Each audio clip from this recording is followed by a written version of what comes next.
I know that if you are learning English, that you want to speak faster. And I know that you also want to be able to understand people when they speak English more quickly or fast English. So today I'm going to teach you how you can do one thing that will help you to speak faster and understand other people when they speak faster. And that is a combination of some other things I've talked about, mostly a combination of 2 different exercises I've talked about in the past. Welcome to Speak with Tanya, and I'm Tanya here at English Coach 3 Ts. If you are joining me for the first time, let me know in the comments where you're from and that it's your first time. Hi, Sima. It's good to see you. Hi, Luis. It's good to see everyone. Where are you listening from as well? Let me know where you are. And I want to answer your questions about how to speak English faster, how to understand English. So put your questions in the comments. And I'm going to tell you the 2 things that I'm going to tell you about today, the 2 different things that you have heard me talk about before are shadowing, which is where you copy everything that someone says. And the second thing is connected speech, which is where instead of saying each word, we put the words together, we connect them. So if you want to get the most out of this video or any video you watch in English, any podcasts that you listen to in English, copy what they're saying. And it's okay if you don't get every single word, just copy what you can. This can be exhausting. It can make you tired. So you don't need to do it all the time. But I make it a habit of doing it every day. I'm learning Spanish. Spanish is my second language. And I shadow some Spanish every day. Now, when I say every day, I'm sure there are days that I miss. But as a general rule, because I'm often listening to podcasts and watching videos and watching shows in Spanish, I copy at least a little bit of what they're saying. So today I'm actually going to give you a sentence to copy. I'm going to do 2, but I'm going to start with this one. And I'm going to write it in the chat, but first let me see if there's any questions here. Luis asks, do I have a special habit when you learn Spanish? I do. I have a whole um, routine, you could say, a routine about how I learn Spanish. I have a video about that. I have another video coming up about that soon, but I will give you a link to the video about how I learn Spanish. And also, I'm going to make a note here. What was I going to say? And also, oh, oops. Oh, this is what I teach in my She Speaks fluency program for women. So if you join that class, you will see my entire routine for learning Spanish. But I talk a lot about it here on YouTube, also on Instagram. And this is one of the main things I do. Uh, let's see, the one that okay, the video coming out this Tuesday, so in a couple of days, is going to talk about part of my routine. So you can see part of my routine there. Let's see if there are any other questions. It's so great to see everyone. So many people I've seen before, new people. It's great to hear you. And I mean, see you. What's your favorite Spanish word? Um, I'll just say quickly. When I first started learning Spanish, I had to learn this word that was very difficult to say, estadounidense. If you're Spanish, you know that means American or someone from the United States. You can just say americana, soy americana, but also soy estadounidense. And I really like this word. I think it's fun to say, and I almost couldn't say it at all when I started. But I used what I'm teaching you today to learn to say it. I listened to it many times and tried saying it slowly and then getting faster and faster. But today, what we're going to talk about is learning whole phrases, pardon me, whole sentences. You can use this for just one word or for a whole phrase. And my phrase for you today is don't you wish. You could write this down if you want to. I'm going to put it in the chat. Don't you wish you had that much energy? Now, I'll tell you where this phrase came from. I was walking SB the other day, and she was just so full of energy. She was running and playing and jumping. And another person walked past me and was kind of laughing at her because she just had so much energy. And I said to them, don't you wish you had that much energy? But I noticed when I said it in a very fast way, but also with connected speech. So instead of saying, don't you wish you had that much energy? I said, don't you wish you had that much energy? Now, I'm going to help you with that. So don't worry if that sounded like, what? So tell me, when I say this, don't you wish you had that much energy? Can you hear all the words? Probably, since I just told you what they were. But can you say that? Try saying it and give me a thumbs up for yes, or yes, I can say it, or I speak like that already. Don't you wish you had that much energy? I'm going to break it down for you, which has been our phrasal verb this week for she speaks. Break it down, meaning I'm going to make it in little pieces for you here in just a minute. I see. Uh, okay. So instead of saying, don't you, we say, don't ya, don't ya, don't ya. By the way, I have on my headset because I'm hoping it will have better sound. I'm ordering a microphone. But if you have had a hard time hearing me in the past, let me know if you can hear better when I wear this headset. So, don't ya. Instead of don't you wish, we would say, don't you wish? Don't you wish? Like it's all one word. Don't you wish? You try it with me. So, don't worry about looking at the words. Focus on saying what I say. Don't focus on each word. Think of what I'm saying to you as one word, like I'm telling you the name of a state or a building or a city. Don't you wish? Don't you wish? Oh, good. Ofa says the sound is great. It's great to see you. I'm so glad the sound is great. I'm wondering if anyone else can tell the difference if the sound is well. Is good. The sound is good if it sounds well. Okay, don't you wish? Don't you wish you had that much energy? Don't you wish you had? You had. So the second part is you had. You had. We don't say you had. We say you had. You had. So you can hear a little H in there, but mostly you hear you had. You had. Don't you wish you had? So I'm going to say it a little more slowly. And here is another tip for you. Say it nice and slow as long as you need to until your mouth and the muscles and your lips and your tongue and everything gets used to these new movements and sounds. Don't you wish you had? Say it again. Don't you wish you had? And then the last part, that much energy. That much energy.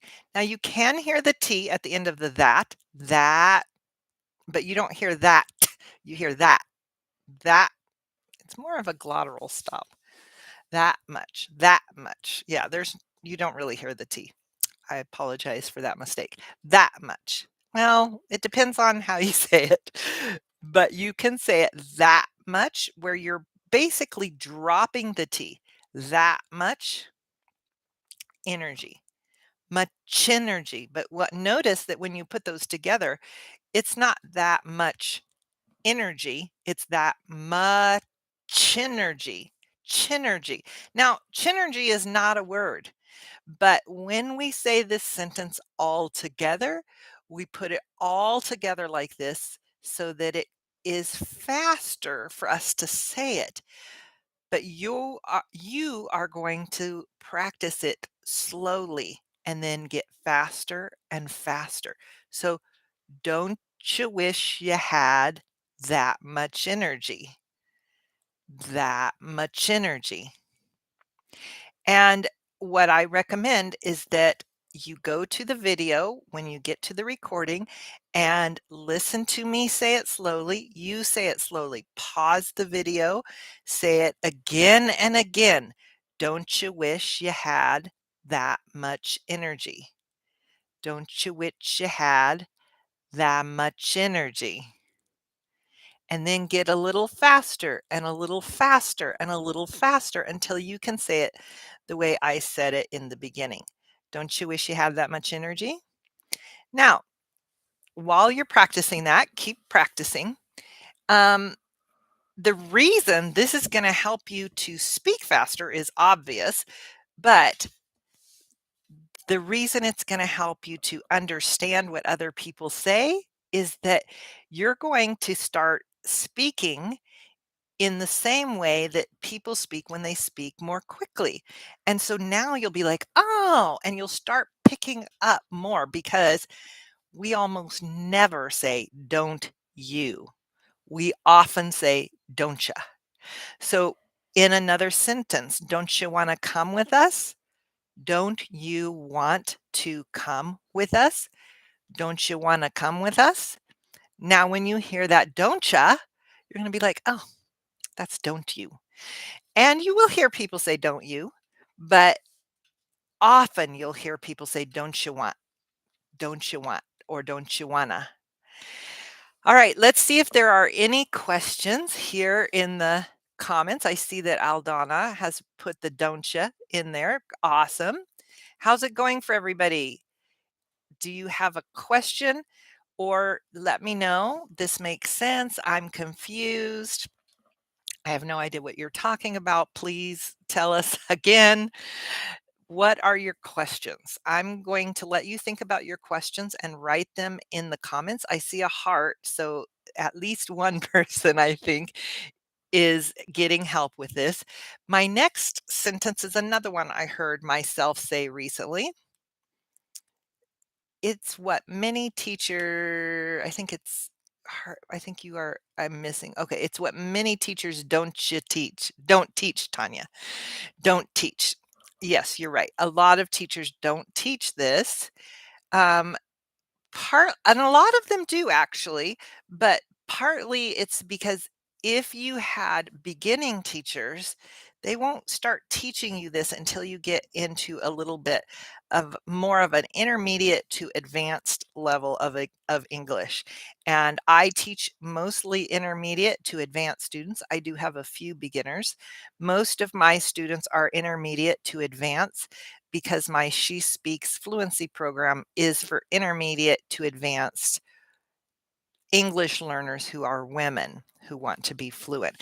And while I'm speaking about that, if you want to get on the wait list for that class, you can click on the link in the description below here, and you can find more information on my website, which it has the same name as my YouTube. You can also find the website down below. And I think when you get on the wait list, you can see more information there. So the next phrase is a little different. The reason I teach different phrases is because as you learn just a few of these, it's going to help you with a lot of different phrases. So the next one is I need to go pick it up. This I'm gonna tell you where this one came from recently. Every Saturday, I go to a friend who works at a store not far from here to pick up my microgreens. So they're like a food, microgreens. And I go every Saturday because she buys a big bunch and then she splits them up. She makes them into smaller parts so that several of us can share them. And so I need to go is the beginning of this phrase. I need to go pick it up or pick them up. Let's go with pick it up. I need to go pick it up is what it's going to sound like when you're done. I need to go pick it up. So instead of saying, I need to go pick it up, you might want to type this phrase in your phone so you can practice later or write it down on a paper. I need to go pick it up. Let's break it down. Instead of I need to go, we would say, I need to go. I need to go. Try saying it with me. I need to go.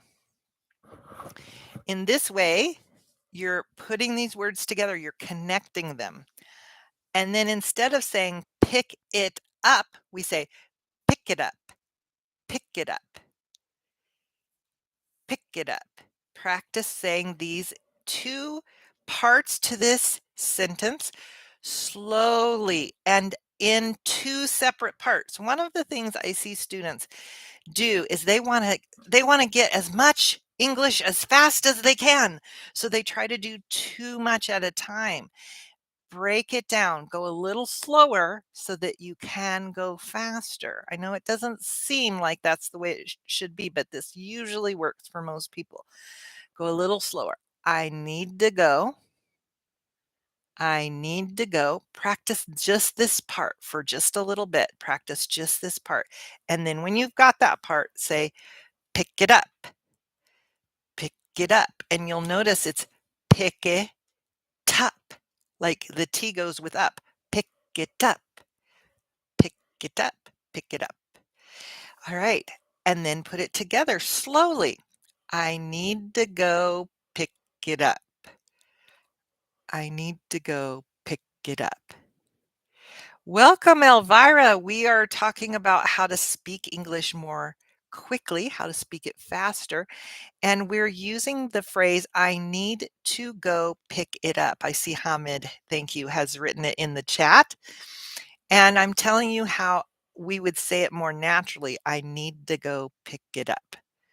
And then once you can kind of say the whole sentence, but in a slow way, keep doing that until it feels natural, till it feels a little more comfortable, and keep practicing. Practicing this one phrase is going to help you with a lot of phrases because you need to go do lots of things. So you're going to hear people say, I need to go. I need to go. I need to go to the bathroom. I need to go to my friend's house tomorrow. We could do many things with that.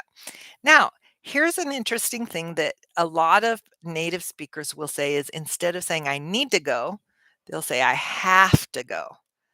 I have to go. And this is basically I have to go. So instead of saying I need to go pick it up, they'll say I have to go pick it up.